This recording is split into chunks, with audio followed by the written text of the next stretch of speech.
जय श्री राम। आइए आज बाल राम कथा के 9वें अध्याय में प्रवेश करते हैं। अध्याय का नाम है राम और सुग्रीव। राम और लक्ष्मण का अगला पड़ाव ऋषमुख पर्वत था। सुग्रीव वहीं रहते थे। कबंध और सबरी की बात दोनों भाइयों को याद थी। दोनों ने सुग्रीव से मिलने की सलाह दी थी। कहा था कि वे सीता की खोज में सहायक होंगे। दोनों राजकुमार शीघ्रता से वहां पहुंचना चाहते थे। सुग्रीव का मूल निवास ऋषमुख पर्वत नहीं था, किष्किंधा था।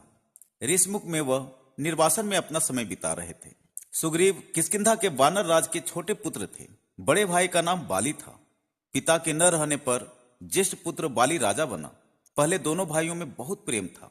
राजकाज में किसी बात को लेकर मनमुटाव हुआ, फिर झगड़ा हो गया। इतना गंभीर कि बाली सुग्रीव को मार डालने पर उतर आया। जान बचाने के लिए सुग्रीव को ऋषमुख आना पड़ा। ऋषिमुख आकर भी सुग्रीव का डर कम नहीं हुआ था। वह चौकस रहता था। विश्वास पात्र वानर सेना निरंतर पहरे पर रहती थी। सुग्रीव स्वयं भी पहरा देता था, इस डर से कि कहीं बाली के गुप्तचर सैनिक वहां न पहुंच जाए। एक दिन सुग्रीव पहाड़ी पर खड़ा था। उसने दो युवकों को उधर आते देखा। ये दोनों अवश्य बाली के गुप्तचर होंगे, मुझे मारने आ रहे होंगे। सुग्रीव ने तत्काल अपने साथियों को बुलाया। हमें ऋषिमुख छोड़ देना चाहिए, यह स्थान अब सुरक्षित नहीं है। बाली यहां भी आधमका है। सुग्रीव ने अपने साथियों से कहा, मैंने दो युवकों को इधर आते देखा है। उनके हाथों में धनुष है। सुग्रीव घबराया हुआ था, पर उसके प्रमुख साथी हनुमान इससे सहमत नहीं थे। मैं जाकर पता लगाता हूं कि वे कौन हैं। बाली के सेना में ऐसे सैनिक नहीं है। हनुमान ने भी दोनों युवकों को देख लिया था। हनुमान पर सुग्रीव को भरोसा था। उसने बात मान ली। राम और लक्ष्मण पहाड़ी पर चढ़ते चढ़ते थक गए थे। वे पहाड़ी सरोवर के पास रुके, थकान मिटाने, मुंह हाथ धोने। तभी भेष बदलकर हनुमान वहां पहुंच आए। शिष्टता से प्रणाम किया। पूछा, आप दोनों कौन हैं? वन में क्यों भटक रहे हैं? आपका भेष मुनियों जैसा है, लेकिन चेहरे से राजकुमार लगते हैं। हम सुग्रीव से मिलने जा रहे हैं। हमें उनकी सहायता की आवश्यकता है। क्या आप उन्हें जानते हैं? राम ने विनम्रता से पूछा। प्रारंभिक बातचीत में ही हनुमान स्थिति भाप गए। वे अपने मूल रूप में आ गए। प्रणाम करते हुए बोले, मैं हनुमान हूं, सुग्रीव का सेवक। उन्होंने आपका परिचय जानने के लिए यहां भेजा था। लक्ष्मण ने उन्हें अपना परिचय दिया, वन में आने का कारण बताया। यह भी बताया कि वे कबंध और सबरी की सलाह पर आए हैं, सुग्रीव से मिलने, उनसे सहायता मांगने। हनुमान के चेहरे पर हल्की सी मुस्कुराहट आ गई। कोई उससे सहायता मांगने आया है जिसे स्वयं सहायता चाहिए।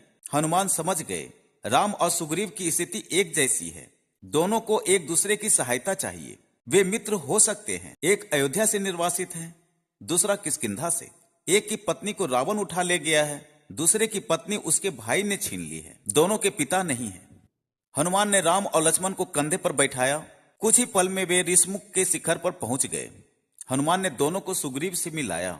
दोनों ने अग्नि को साक्षी मानकर मित्रता का वचन लिया। सुग्रीव ने कहा, आज से हमारे सुख दुख साझा है।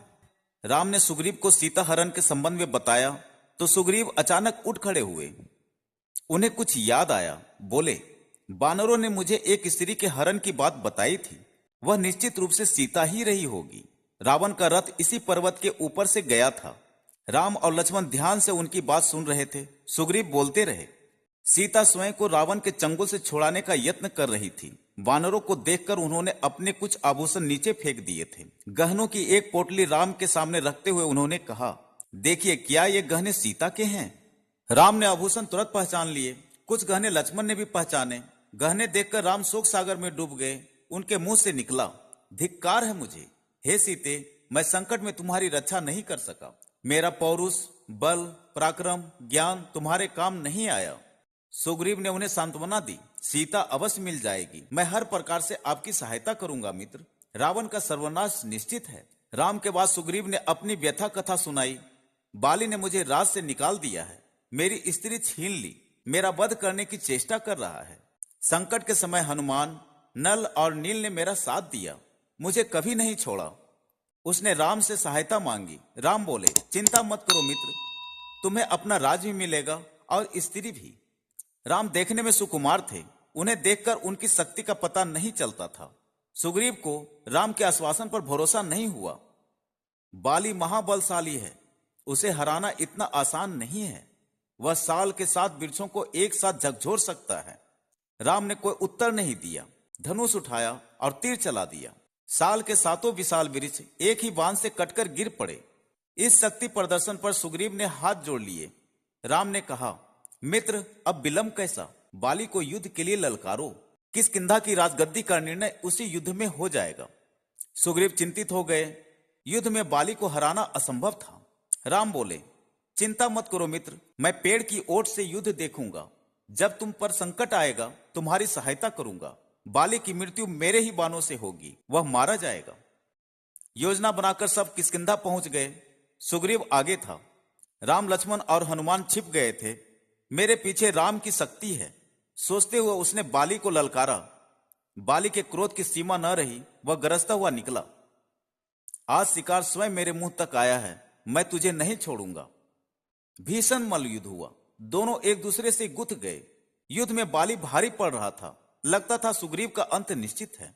राम पेड़ के पीछे खड़े थे, धनुष हाथ में था, पर उन्होंने तीर नहीं चलाया। सुग्रीव वहां से किसी तरह जान बचाकर भागा। सीधा ऋष्मुख पर्वत आकर रुका। राम, लक्ष्मण और हनुमान भी लौट आए।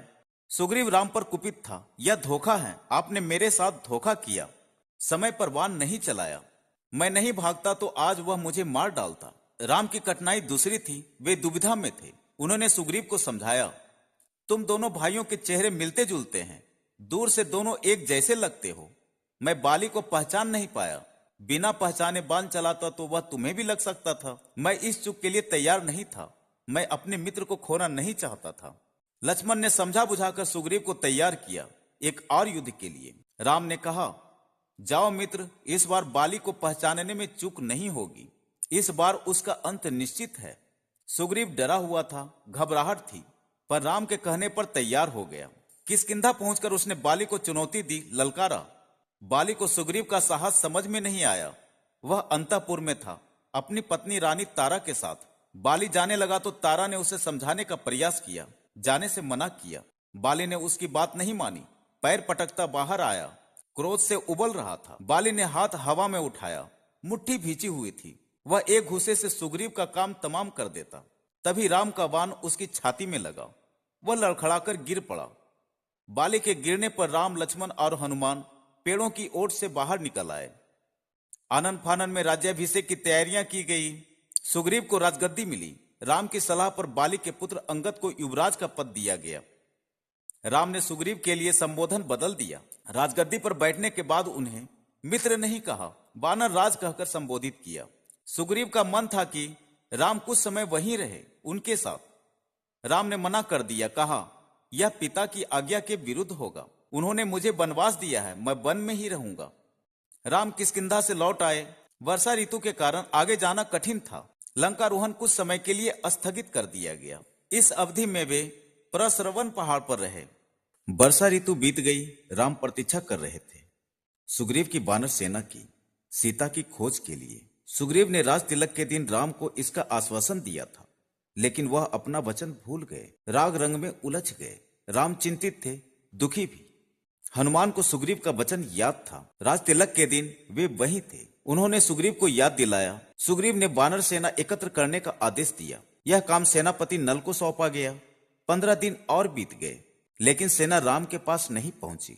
राम सुग्रीव के इस व्यवहार से क्षुब्ध थे। क्रोध में उन्होंने सुग्रीव के विनाश तक की बात कही। राम को चिंतित देख लक्ष्मण से न रहा गया। उन्होंने धनुष उठाया तो राम ने उन्हें रोक दिया। कहा, सुग्रीव को बस समझाना है, वह हमारा मित्र है। लक्ष्मण किष्किंधा चले गए सुग्रीव को समझाने। वहां पहुंचकर उन्होंने धनुष पर प्रत्यंचा चढ़ाई, डोरी खींचकर छोड़ी। उसकी टंकार से सुग्रीव कांप गया। धनुष की टंकार सुनते ही उसे राम को दिया वचन पुनः याद आ गया। तारा ने सलाह दी कि वे तत्काल जाकर राम से मिलें, क्षमा याचना करें। सुग्रीव ने ऐसा ही किया। राम के पास जाने से पूर्व सुग्रीव ने हनुमान को आवश्यक निर्देश दिए, वानर सेना एकत्र करने का आदेश। इस बार सुग्रीव सेना एकत्र होने तक नहीं रुके, तुरंत निकल पड़े लक्ष्मण के पीछे पीछे। राम के सामने जाकर भयभीत वानर राज ने उनसे क्षमा मांगी अपनी चूक के लिए। राम ने उन्हें उठाकर गले लगा लिया। राम और सुग्रीव बात कर ही रहे थे कि उछल कूद करती वानर टोलियां वहां आ पहुंची। हनुमान के साथ लाखों वानर थे, जामवंत के पीछे भालुओं की सेना। इसके बाद लंकारोहण की योजना बनी। वानरों को 4 टोलियों में बांटा गया। अंगद को दक्षिण जाने वाले अग्रिम दल का नेता बनाया गया। उस दल में हनुमान, नल और नील भी थे। राम की यही इच्छा थी। उन्होंने कहा, बानरों की सेना भेजने से पहले चतुर और बुद्धिमान दूतों को लंका भेजा जाए, यही उचित है। राम और सुग्रीव की जय जयकार करते बानर अपनी निर्धारित दिशाओं की ओर चल पड़े। दक्षिण जाने वाले दल को राम ने रोक लिया। उन्होंने हनुमान को अपने पास बुलाया, अपनी उंगली से अंगूठी उतारकर उन्हें दे दी। अंगूठी पर राम का चिन्ह था। उन्होंने कहा, जब सीता से भेंट हो तो यह अंगूठी उन्हें दे देना, वे इसे पहचान जाएगी, समझ जाएगी तुम्हें मैंने भेजा है, तुम मेरे दूत हो। दक्षिण की टोली किष्किंधा से चली। अंगद और हनुमान आगे आगे चल रहे थे। चलते चलते वे ऐसे स्थान पर पहुंच गए जिसके आगे भूमि नहीं थी, केवल जल था। विशाल समुद्र, उसकी गहराई अथाह थी, लहरों की गरज कपा देती थी। समुद्र को देखकर सबका साहस जवाब दे गया। बानर थक हार कर वहीं बैठ गए। बानर राम के बारे में चर्चा करने लगे। अंगद ने कहा, राम की सेवा में प्राण भी चले जाए तो दुख नहीं होगा। जटायु ने अपनी जान दे दी, हम भी पीछे नहीं हटेंगे। तभी एक विशाल गिद्ध पहाड़ी के पीछे से निकला। वह जटायु का भाई था, संपाति। उसने कहा, सीता लंका में है, मैं जानता हूं, रावण उन्हें लेकर गया है। आप लोगों को यह समुद्र पार करना होगा। सीता तक पहुंचने का बस यही एक रास्ता है। सीता की सूचना मिलने से प्रसन्न हुआ बानर दल फिर निराश हो गया। समुद्र सामने था, विकराल था, उसे कौन पार करेगा, कैसे करेगा? अंगद उदास हो गए। लक्ष्य सामने था पर विकट था, उन्हें कुछ सूझ नहीं रहा था। बूढ़ा संपाति उनकी सहायता कर सकता था, पर इस आयु में इतनी लंबी उड़ान संभव नहीं थी। बानर दल असमंजस में पड़ गया। अंगद ने पहले कह दिया था कि काम पूरा किए बिना कोई किष्किंधा वापस नहीं जाएगा। वे न आगे जा सकते थे न पीछे। वे एक दूसरे की ओर देख रहे थे। इस दल में सबसे बुद्धिमान जाम्बवंत थे। सब उनके पास गए। उनके पास भी इस कठिन प्रश्न का कोई उत्तर नहीं था। तभी जाम्बवंत की दृष्टि हनुमान पर पड़ी। वे सबसे दूर बैठे थे, चुपचाप। जाम्बवंत जानते थे कि यह काम हनुमान कर सकते हैं। वे पवन पुत्र हैं, उनकी शक्ति अपार है, लेकिन उन्हें स्वयं इसका अनुमान नहीं है। उनकी सोई हुई शक्ति जाम्बवंत ने जगाई। कहा, हनुमान, आपको जाना होगा, यह कार्य केवल आप कर सकते हैं। सबकी आंखें उन्हीं पर टिक गई। इसी के साथ यह अध्याय यहीं पे समाप्त होती है। अब मिलते हैं अगले अध्याय में। जय श्री राम।